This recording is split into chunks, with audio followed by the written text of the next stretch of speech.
யோனாவும் பெரிய மீனும். ரொம்ப நாளைக்கு முன்னாடி யோனான்னு ஒரு தீர்க்கதரிசி வாழ்ந்துட்டு வந்தாராம்.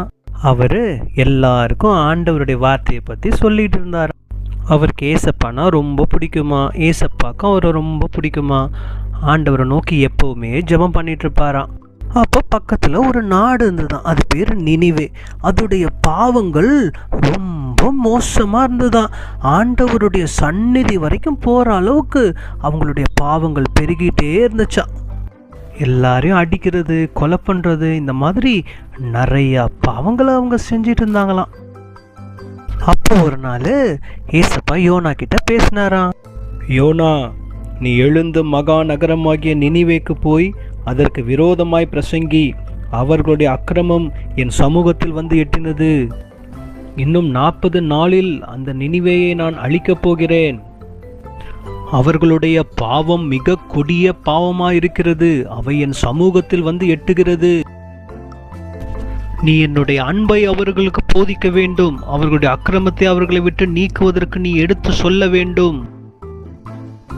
யோனாவுக்கு என்ன செய்வதென்றே புரியவில்லை. ஆண்டவர் நினிவேக்கு போக சொல்லிவிட்டார். ஆனால் என்ன செய்வது? யோனா ஒரு முடிவுக்கு வந்தார். ஆண்டவருடைய சமூகத்தினின்று தப்பித்து விலகி ஓட அவர் முடிவுக்கு வந்தார். அவர் யோப்பாவிற்கு வந்து தர்ஷீஷுக்கு போகிற ஒரு கப்பலை பார்த்து அவர் அதில் ஏறினார். அந்த கப்பலில் இருந்த மக்கள் கல்லையும் மண்ணையும் சூரியனையும் சந்திரனையும் கும்பிடுகிற மக்களாயிருந்தார்கள். யோனா எதை குறித்தும் கவலைப்படாமல் நன்றாக உறங்கிக் கொண்டிருந்தார். கொஞ்ச நேரமான பிறகு பெரும் காற்று அந்த கப்பலை நோக்கி அடிக்க ஆரம்பித்தது. காற்றும் கடல் கொந்தளிப்பும் அந்த நேரத்தில் ஏற்பட்டது. கப்பல் உடையும் அளவிற்கு அங்கே காற்றடித்தது. ஆனால் நம் யோனாவோ நன்றாய் குரட்டை விட்டு தூங்கி கொண்டிருந்தார். எல்லாரும் ஒரே ஆச்சரியமாக பார்த்தார்கள். யார் இவர் இப்படி தூங்கி கொண்டிருக்கிறார்? ஏய் யோனா, எழுந்திரு. நீ மட்டும் எங்கே உறங்கி கொண்டிருக்கிறது என்ன? அங்கே பார், வெளியே பார். கடல் கொந்தளிக்கிறது. நாம் இன்னும் கொஞ்ச நேரத்தில் சாகப் போகிறோம். உன் தேவனை நோக்கி நீ வேண்டிக்கொள், அப்பொழுதுதான் நாம் பிழைப்போம். அவருக்கு நன்றாய் தெரியும் நம்முடைய தேவன் தான் இந்த காரியத்தை செய்தார் என்று. அவர் சொன்னார், என்னுடைய ஒரே மெய்யான தெய்வம் தான் இந்த புயலை நன்கு அனுமதித்திருக்கிறார் என்று. நான் தேவனாகிய கர்த்தருக்கு பயந்து விலகி ஓடிக்கொண்டிருக்கிறேன். அதனால் தான் இந்த புயலையும் மழையையும் ஆண்டவர் அனுமதித்திருக்கிறார். இப்பொழுது நாங்கள் அதற்கு என்ன செய்ய வேண்டும்? நீங்கள் எதுவும் செய்ய வேண்டாம். என்னை தூக்கி கடலிலே போடுங்கள். இந்த புயல் சரியாகிவிடும். இல்லை, நாங்கள் உன்னை தூக்கி கடலிலே போட மாட்டோம். நாங்கள் ஒன்று செய்கிறோம். இங்கு இருக்கும் அதிகப்படியான மூட்டைகளை தூக்கி கடலிலே போடுகிறோம். அதற்கு பிறகு கப்பலிலே சுமை குறைந்து ஒருவேளை நமக்கு நல்லது நடக்கலாம். அதற்கு பிறகு கப்பலில் வேலை செய்பவர்கள் அதில் உள்ள மூட்டைகளை எல்லாம் தூக்கி கடலிலே போட்டார்கள். ஆனால் அப்பொழுதும் புயல் நிற்கவில்லை. இது செய்வதில் பயனில்லை. என்னை தூக்கி கடலில் போடுங்கள், அப்பொழுதுதான் நீங்கள் பிழைப்பீர்கள். உன்னுடைய தேவனே உன்னை காப்பாற்றட்டும். நாங்கள் உன்னை கடலில் தூக்கி போடுகிறோம் என்று சொல்லி அவர்கள் யோனாவை தூக்கி கடலிலே போட்டார்கள். என்ன ஒரு அதிசயம்! உடனே புயல் அமைதி ஆயிற்று. உடனே யோனாவை விழுங்கும்படி கர்த்தர் பெரிய மீனை ஆயத்தப்படுத்தி இருந்தார். யோனா அந்த மீனின் வயிற்றுக்குள்ளே இருந்தார். சுற்றி முற்றியும் பார்த்தார். ஒரே நாற்று மிகுந்த சூழ்நிலை.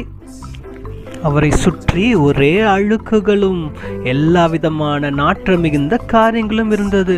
அப்பொழுதுதான் அவர் ஒரு திமிங்கலத்திற்குள்ளாய் இருக்கிறோம் என்பதை புரிந்து கொண்டார். ஆனால் ஆண்டவர் சொன்ன வார்த்தையை அவர் அங்கு நினைவு கூர்ந்தார். யோனா 3 நாள் இரவும் பகலும் திமிங்கலத்தின் வயிற்றிலே இருந்தார்.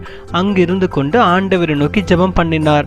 ஆண்டவரை நோக்கி, ஆண்டவரே என்னை மன்னிங்கப்பா, என்னை ஆண்டவரே நீங்க அனுப்புங்க, நான் உங்களுடைய வார்த்தையை நான் நினிவேல பேசுகிறேன் என்று அங்கு கூறினார். தன்னந்தனியாக அந்த மீனின் வயிற்றிலே இருந்து கொண்டு ஆண்டவரை நோக்கி ஜெபித்தார். 4ஆம் நாளிலே அந்த மீன் யோனாவை கரையிலே கக்கினது. யோனா ஆண்டவருக்கு நன்றி செலுத்தினான். யோனா, நீ என்னிடமிருந்து எதையும் மறைக்க முடியாது. ஆண்டவரே என்னை மன்னியுங்கள். நீர் இப்பொழுது என்ன சொன்னாலும் நான் கேட்கிறேன். நான் என்ன செய்ய வேண்டும் என்று சொல்லுங்கள். நான் உனக்கு என்ன சொன்னேனோ அதையே நீ செய். போய் நினிவேயை பார்த்து அதற்கு விரோதமாய் பிரசங்கி, 40 நாட்களில் நான் இந்த நினிவேயை அழிக்கப் போகிறேன் என்று சொல். சரி ஆண்டவரே, நீர் சொல்லுகிற காரியத்தை நான் கண்டிப்பாக செய்வேன். இந்த முறை நினிவேக்கு யோனா போய் அங்கே ஆண்டவரின் அன்பை குறித்து பிரசங்கித்தான். அவர்கள் செய்த பாவங்களை குறித்து பிரசங்கித்தான். 40 நாட்களில் இந்த நினிவே அழிய போகிறது என்று பிரசங்கித்தான். ஆச்சரிய விதமாக இந்த நினிவே மக்கள் யோனாவின் பிரசங்கத்தை கேட்டார்கள். அவர்கள் யோனாவின் பிரசங்கத்தை கேட்டு அதன்படி செய்ய தீர்மானித்தார்கள். நினிவேயின் ராஜாவும் யோனாவை கூப்பிட்டு நான் என்ன செய்ய வேண்டும் என்று கேட்டான். அதற்கு பிறகு நினிவேயின் ராஜா மன்னிப்பு கேட்டு உபவாசம் இருக்க சொல்லி நினிவேயின் மக்கள் அனைவரையும் அந்த நாட்டில் உள்ள எல்லா மிருகத்தையும் உபவாசம் இருக்கும்படி கூறினான். இந்த யோனா வணங்கும் சர்வ வல்லமையுள்ள தேவனை எல்லாரும் வணங்க வேண்டும் என்று அந்த ராஜா கூறினான். யோனா அங்கு தங்கி இருந்தான். அந்த நினிவேயிலே மக்களோடு பழகினான். ஆண்டவர் அந்த ராஜாவும் ஜனங்களும் மனம் திரும்பினதை பார்த்த பொழுது அந்த நகரத்தை அழிக்க மனதில்லாமல் தனது முடிவை மாற்றிக்கொண்டார். யோனாவுக்கு இது சுத்தமாக பிடிக்கவில்லை. இந்த நினிவேவை ஆண்டவர் காப்பாற்றுவார் என்று நான் முன்னமே சொல்லியிருந்தேன். அதனால் தான் நான் இங்கு வராமல் இருந்தேன். அப்பொழுது யோனா ஒரு ஆமணக்கு செடியின் கீழ் அமர்ந்து கொண்டு ஆண்டவரை நோக்கி பேசினான். ஆண்டவர் அந்த ஆமணக்கு செடி அழிக்க ஒரு பூச்சிக்கு கட்டளையிட்டார். அது யோனாவுக்கு மிகவும் விசனமாய் இருந்தது. யோனா, ஏன் துக்கமுகமாக இருக்கிறாய்? ஆண்டவரே, நான் ஏற்கனவே உமக்கு சொல்லியிருந்தேன், நீ நினிவேவை அழிக்க மாட்டீர் என்று. யோனாவே, நான் இரக்கமுள்ள தேவன் என்பதை நீ அறிந்தவன் தானே?